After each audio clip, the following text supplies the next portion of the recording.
Hey there, Mick Holly, and today I wanted to talk a little bit about time is money. So, where we spend our time will ultimately dictate how much wealth we have eventually.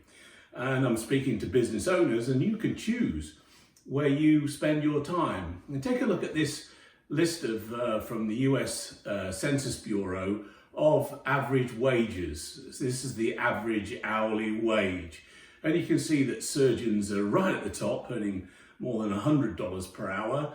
Our farmers who are toiling away in the fields, about $13 per hour. And you could find yourself somewhere on that list. So one of the exercises, one of the fun exercises you can do, is to take your total earnings over the year and divide it into the number of hours you've been at work. And you can come up with your own hourly figure. But the next chart I want to show you is we did an exercise with many of our small business owners. Some of them were in commercial flooring and other businesses.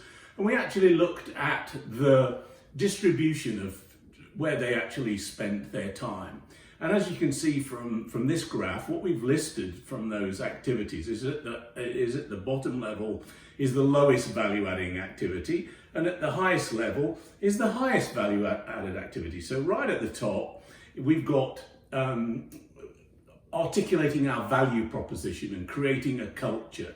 So if you actually, create a powerful value proposition, in other words, your selling message, you can train people in your organization to be able to take that message and go to market and win business. And that way you scale your time, so you've been much more effective with that time. Similarly, if you build culture, which is really like, what do people do when the owner's not there, is the culture that actually drives behavior. And if you spend your time building the culture, then you're going to get significant amounts of good behavior and results in your organization.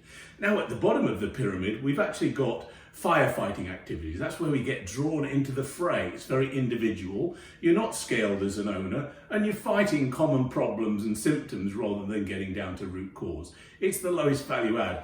And in this example, we've costed it out at maybe you're earning $20 per hour fixing those problems. But in reality, I think it distracts you so much, it should be a negative figure. And the way that we've calculated these figures is we've taken an average of $120,000 a year earnings and assumed a 40-hour work week. Now, I know for many of you owners that's a little light, but it's the distribution that's important. And what we actually see is the significant amount of time spent firefighting and in clerical and administrative activities. So if you can offload that activities and start performing more at the HR policy level, helping people train and develop people, and that higher value add, then ultimately you are going to transform your overall earning power. So what I'd like you to do is to look at those 7 categories and maybe just jot on a daily or weekly basis how much time do you think you can spend in those activities, and then how much time could you spend in those activities, and what do you think it would be? So take your current earnings, right, and then work out what it would be if you change your behavior to those activities at the higher level of the value adding pyramid. So my message to you is time is money. Spend your time wisely, spend it on activities that leverage your skills across a wider population, and you'll build long-term wealth. Hope you enjoyed this video.